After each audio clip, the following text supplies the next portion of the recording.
Untuk meramaikan satu kawasan, itu perlu ada satu jalan besar. Jalan besar itu harus dilengkapi dengan toko-toko, sehingga baru cepat ramai. Summarecon didirikan pada tahun 1975 oleh Bapak Sucipto Nagaria dan rekan-rekannya dengan tujuan utama untuk membangun properti dan mengembangkan kawasan, bermula dari pembangunan lahan tidak produktif seluas 10 hektar di area Kelapa Gading. Setelah kita dapat SK dari DKI, langsung kita uruk tanah itu dan mulai bangun 20 rumah yang sederhana. Saya adalah penghuni yang pertama. Yang dari Kelapa Gading yang bangun Pak Cipto. Para pendiri perusahaan berhasil mentransformasi kawasan tersebut menjadi salah satu sentra hunian dan bisnis paling terkemuka di Jakarta. Untuk mengangkat kawasan hunian Kelapa Gading, kita rasa perlu fasilitas-fasilitas yang memadai, yaitu yang berkualitas. Maka antara lain dipikir untuk bikin satu sport club yang menengah atas untuk penghuni-penghuni menengah atas. Antara lain kita beli keramik untuk kolam renang Olympic size kita itu, kita pakai keramik dari Jerman, Buktal keramik yang paling bagus. Terbukti itu kualitasnya sangat baik. Sampai sekarang sudah 40 tahun lebih dan masih memiliki terlihat sama dengan di awal.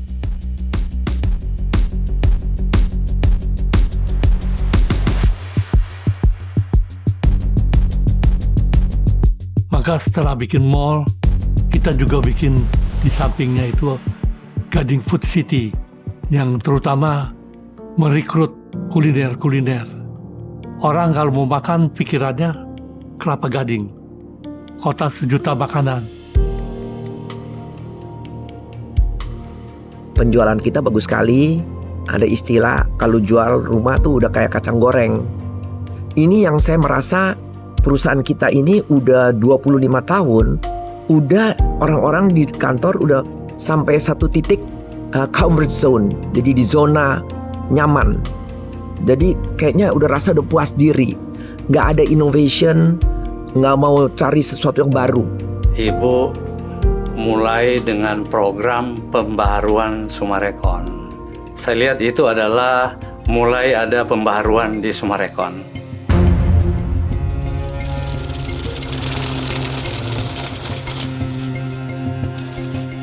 Kalau di Summarecon, Kelapa Gading, kita boleh bilang nggak ada utang US dollar. Karena Pak Cipto orang yang konservatif. Jadi nggak mungkin mau expand besar-besar, utang bank besar-besar. Sehingga kita lebih cepat untuk penyelesaian Kelapa Gading, kita lebih cepat. Waktu itu kita jadi 3 hari kerja karena kita juga tahu lagi zaman susah. Kalau kita berhentiin orang ini mau cari kerjaan juga susah kan, nggak ada yang mau terima. Sehingga kita bilang sama karyawan bahwa kita ada satu kapal, tapi kita sama-sama melewati masa susah. Seiring waktu, Summarecon berhasil membangun reputasi sebagai salah satu pengembang properti terkemuka di Indonesia, khususnya dalam pengembangan kota terpadu atau yang lebih dikenal dengan township. Summarecon membangun township yang mengintegrasikan kawasan perumahan dengan area komersial, didukung oleh beragam fasilitas lengkap bagi para penghuninya.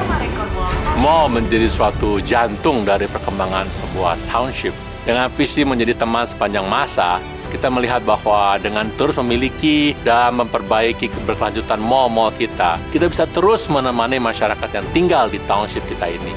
Di tahun 2004, kami melihat adanya keperluan untuk Kapi Mall Kelapa Gading, supaya dikenal juga tidak hanya dengan kelengkapan belanjanya atau makanannya, tapi juga kelengkapan unsur fashionnya. Dengan adanya platform fashion ini, maka masyarakat menjadi punya kesempatan untuk dilihat dan saling melihat.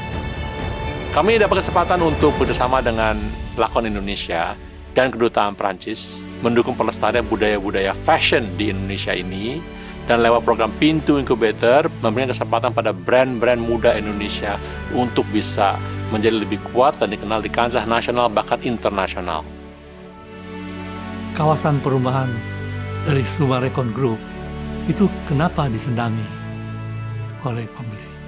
Dari hal-hal yang kecil-kecil sampai hal besar, banyak yang kita selalu memikirkan kepada pembeli untuk rumah-rumah yang dibikin secara klaster. Itu orang semua tiap rumah tidak ada pagar besi di depan rumah. Penghijauan juga ditangani oleh cluster committee. Inisiatif begini, tindakan begini, itu dimulai terutama oleh grup Summarecon.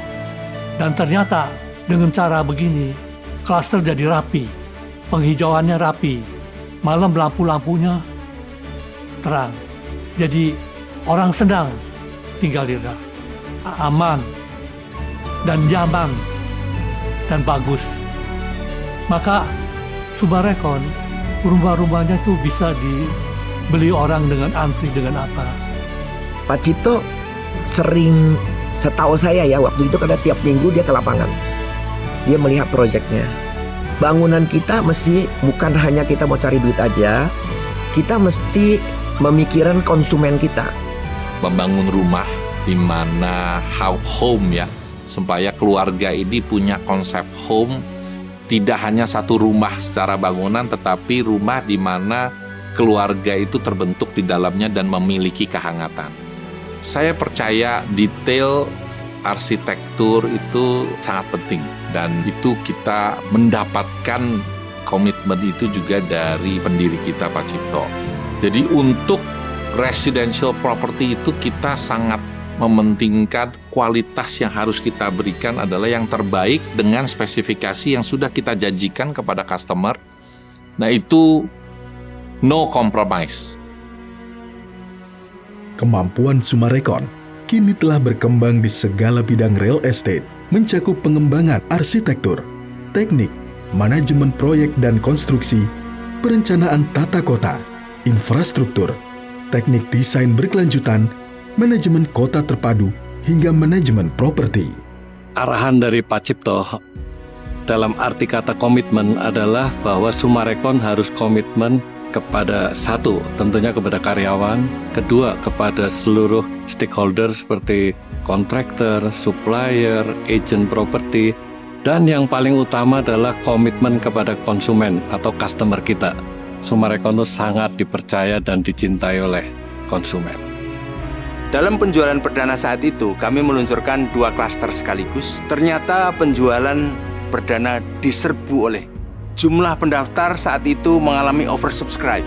475 rumah terjual habis hanya dalam waktu 6 jam.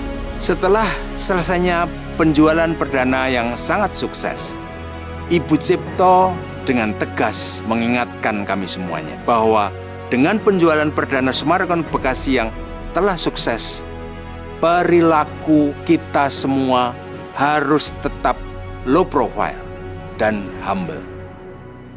Perusahaan maju itu banyak hal yang harus diperhatikan. Jadi tentu mesti ada SDM yang bagus ya. Mesti ada budaya perusahaan yang bagus. Ada budaya perusahaan yang bagus. Karyawan-karyawan semua ada patokan.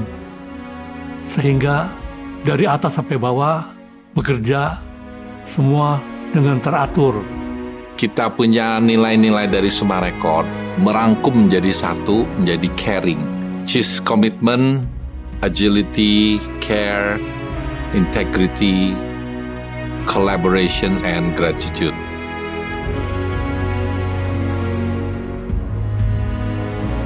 Kita melihat bahwa ada dorongan untuk memiliki tipe-tipe fasilitas kota yang baru.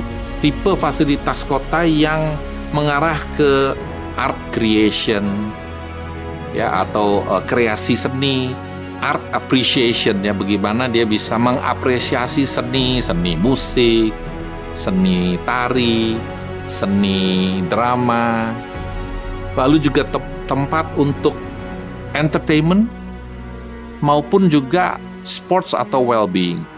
Berkat kombinasi pengetahuan, keterampilan, karyawan berdedikasi, serta komitmen terhadap pelanggan dan pemasok, Sumarekon dikenal atas keandalan, keahlian, dan kemampuannya dalam melaksanakan serta menyelesaikan proyek pengembangan properti.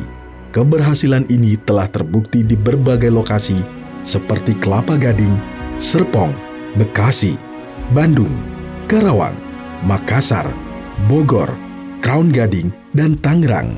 Kita selalu mementingkan detail dan kita selalu mencari continuous improvement, di mana kita percaya bahwa visi Indonesia Emas 2045 itu beresonansi di kita. Kita juga percaya itu dan kita mau sama-sama berjuang bersama pemerintah untuk mencapai itu. Selama setengah abad, Sumarekon selalu menjadi yang terdepan dalam pembangunan perkotaan di Indonesia dengan integritas, kualitas, dan pemikiran yang berwawasan ke depan. Di masa mendatang, kami tidak hanya akan terus membangun masyarakat yang hijau, cerdas, dan berkelanjutan, tetapi juga berinvestasi dalam pendidikan, budaya, dan nilai-nilai kehidupan, serta bekerja dengan generasi mendatang untuk menciptakan masa depan yang berkelanjutan dan sejahtera. Karena bagi Sumarekon, kota bukan sekedar ruang-ruang, tetapi juga kisah tentang manusia, kenangan akan rumah, dan teman sepanjang waktu.